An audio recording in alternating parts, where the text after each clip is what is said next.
একটা ছেলে আর একটা মেয়ের ভালোবাসার মধ্যে পার্থক্য কি জানেন?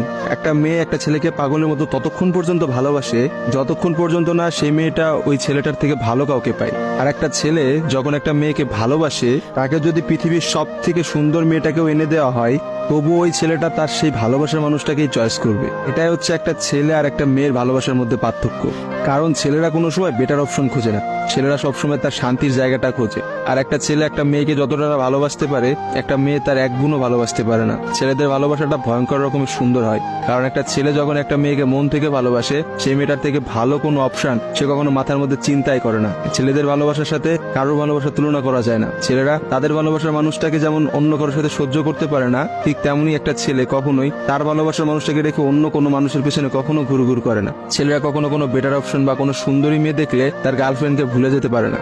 একটা ছেলের ভালোবাসা আপনি কখনোই একটা মেয়ের ভালোবাসার সাথে তুলনা করতে পারবেন না, কারণ মেয়েদের ভালোবাসাটা তো তুচ্ছ।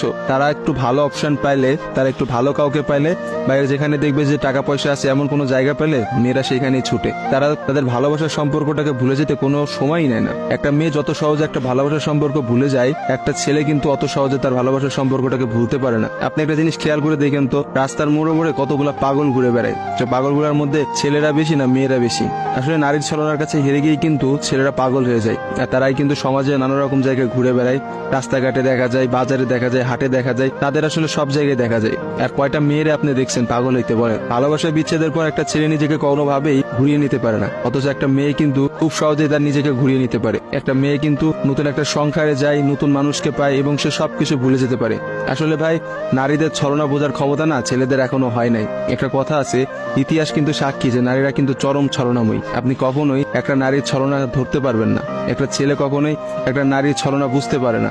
একটা নারী আসলে কি করতেছে বা তার মধ্যে কি চলতেছে, এটা কখনোই তার মুখ দেখে বা তার সাথে মিশে আপনি বুঝতে পারবেন না। অথচ একটা ছেলে, সে কিন্তু কখনো ছলনা করে না। ছেলেদের মানুষের মধ্যে কিন্তু কখনো কোনো ছলনা থাকে না। তারা কিন্তু নিঃস্বার্থভাবে তার প্রিয় মানুষকে ভালোবেসে যায়। দিন শেষে দেখা যায় যে প্রত্যেকটা ছেলেই কিন্তু মেয়েদের কাছে ঠকে যায়। দেখা যায় তার ভালোবাসার মানুষটা কিন্তু একটা সময় বলে, তোমার থেকে ওই ছেলেটা অনেক ভালো, তোমার থেকে ওই ছেলেটা অনেক বেশি টাকা পয়সা আছে, বা তোমার থেকে ওই ছেলেটা অনেক বেশি ভালো অবস্থানে আছে। এইসব কথা বলে কিন্তু একটা মেয়ে খুব সহজে একটা সম্পর্ক নষ্ট করে দেয়। কিন্তু আপনি কি দেখাইতে পারবেন যে কোনো ছেলে কোনো মেয়েকে বলছে যে তোমার থেকে ওই মেয়েটা অনেক ভালো, বা ওই মেয়েটা তোমার থেকে অনেক ভালো অবস্থানে আছে, আজকে আমি তোমাকে ছেড়ে দিচ্ছি ওর কারণে? কখনোই দেখতে পাবেন না। কারণ একটা ছেলে কখনোই তার প্রিয় মানুষটাকে অন্য কোনো মেয়ের জন্য ছেড়ে যায় না। আর আপনাকে আমি হাজার হাজার এমন অপশন দেখাইতে পারবো যেখানে হাজারটা মেয়ে হাজারটা ছেলেকে এই বেটার অপশনের কথা বলে ছেড়ে চলে গেছে। মেয়েরা ভাই বড়ই স্বার্থপর হয়, ওরা যেখানে একটু স্বার্থ খুঁজে পায় সেখানেই চলে যায়। কিন্তু আমি দিন শেষে একটা কথা বলতে চাই, কোনো মানুষকে ঠকিয়ে কেউ কোনোদিনও সুখী হতে পারে না। কারণ যারা ঠকায় তাদের বিচার কিন্তু আল্লাহ ঠিকই করবে। আজকে না হোক কালকে, কালকে না হোক কিছুদিন পরে বিচার আপনাকে পেতে হবে। কারণ কাউকে ঠকায় কেউ কখনোই জিততে পারে না। আপনি অবশ্যই একদিন ঠকবেন, এবং আপনি একটা মানুষকে ঠিক যতটা কষ্ট দিচ্ছেন না, তার থেকে বেশি কষ্ট পাবেন। আর ছেলেদের কাছে একটাই কথা বলবো,